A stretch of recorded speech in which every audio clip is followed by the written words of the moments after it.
look, I think it was really cool that Sydney Sweeney was able to put her own money up for this movie to produce it and be able to fund a passion project of hers. I do. I think it was really cool.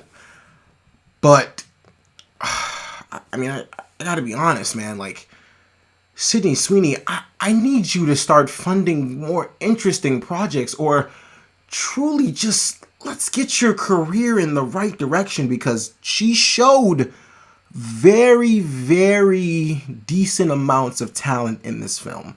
She showed a lot more talent than she did in her two previous movies, but I can't really blame her much for Madam Web. But Anyone But You, she could have did a lot better in, I guess. But I'm gonna be completely real with y'all. This just wasn't it for me, man. I truly think Sydney Sweeney is just not headed in the right direction right now. But this is Immaculate.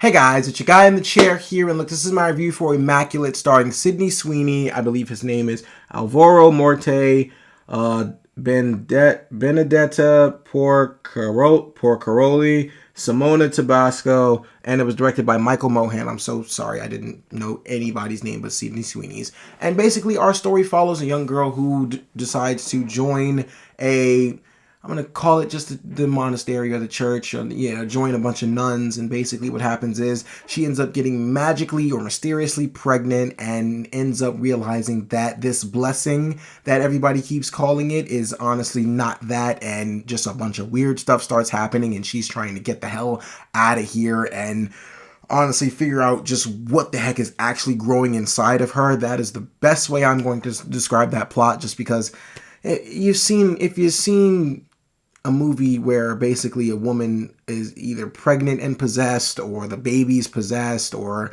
basically if you've seen The Nun, you've seen this movie 1,000 times over. I mean, this is truly nothing special. And I don't want to sit here and bash Sydney Sweeney, because basically she, like I said, she did fund this project, and this was something that she truly wanted to do herself. But I truly could not find myself interested in this movie whatsoever. I mean, I was bored out of my mind. And honestly, once the movie truly got interesting just a little bit, you can predict the rest of the film after that. It truly gets more predictable. Now, I will say this, like I said, Sydney Sweeney, she showed that she actually has decent amount of talent. And of course, everybody will point back to Euphoria and to those scenes with her and Nate Jacobs to say that is where she showed most of her talent. Look, Sydney Sweeney showed that she can play the toxic girlfriend, but I need her to show that she can play other roles than just the toxic girlfriend. Like, she can do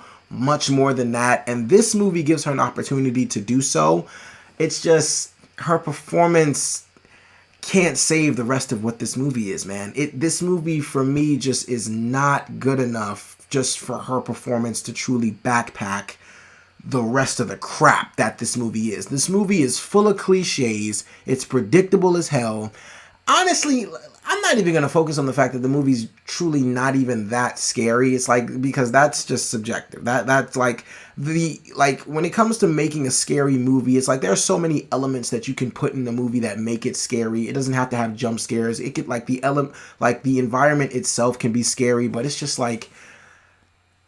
nothing about this movie is remotely just creepy, eerie, anything. It's really just, like I said, if you've seen movies where a pregnant woman is possessed, a baby is possessed, or the chick is hanging out with a bunch of nuns and it just gets creepy from there, you've seen this movie 1,000 times over. It follows every single cliche in the book. It doesn't try to do anything different, doesn't try to do anything special. Sydney Sweeney is the best thing about this movie, and that's not really saying much because the rest of it is complete and utter crap. There is a character in the movie, I believe her name was Gabby, or started with a G. I completely forgot what the character's name was, but there is one character in the movie who's only in it for 5 minutes. She was honestly the next best part of the movie. I really enjoyed her character. She was the one actually questioning everything, but everybody else in this movie is truly here just to play their part in the most cliche way imaginable. It's truly a movie where I'm just completely bored out of my mind.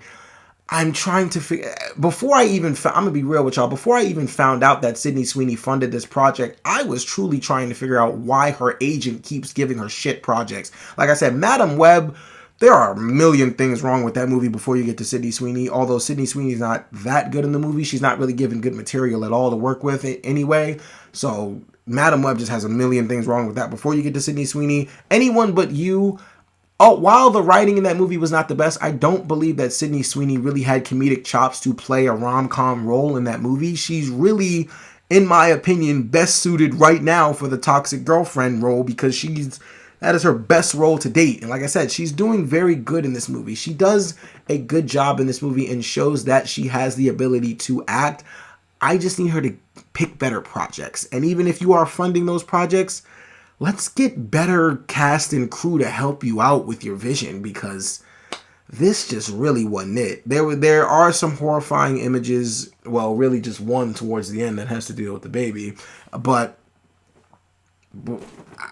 before we even get to that, I just couldn't help but find myself so bored, like just completely bored out of my mind with this entire premise. And honestly, one thing I will commend the movie for is it's only an hour and 30 minutes. They know exactly what they want to do. They want to be in and get out. They don't want to waste any of our time. The movie does not feel like it drags whatsoever. Thank you for that, because I truly think if that movie was like 5 minutes longer, I would have truly been a lot more upset than I am now, which I'm not that upset. It's not the worst horror movie I've ever seen. There are some entertaining I'm sorry, I'm trying to get my words together. There are some entertaining portions of this movie, but it's mainly involving Sydney Sweeney.